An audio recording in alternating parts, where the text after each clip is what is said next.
বিসমিল্লাহির-রহমানির-রহিম। আল্লাহর নবী দুনিয়ার বাদশা জনাবে মুহাম্মদুর রাসূলুল্লাহ সাল্লাল্লাহু আলাইহি ওয়াসাল্লাম ফরমাইয়াছেন, এই পবিত্র শবে বরাতের মাস, এই মাসে এমন একটা রাত আছে যার নাম হলো লাইলাতুল বরাত।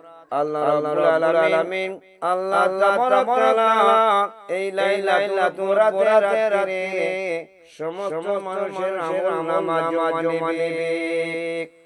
আল্লাহ রাব্বুল আলামিন আল্লাহ তাবারক তাআলা ওই পবিত্র রজনীতে সমস্ত মৃত ব্যক্তি ছাড়া পাবে, আত্মীয়-স্বজনের দিকে থাকবে, আত্মীয়-স্বজন তারা দুনিয়ার বুকে কোরআন তেলাওয়াত করবে, নামাজ পড়বে, রোজা করবে, সমস্ত নেক আমল আল্লাহ রাব্বুল আলামিন ওই মৃত ব্যক্তির কবরে পৌঁছে দিবে। সুবহানাল্লাহ, মাশাআল্লাহ।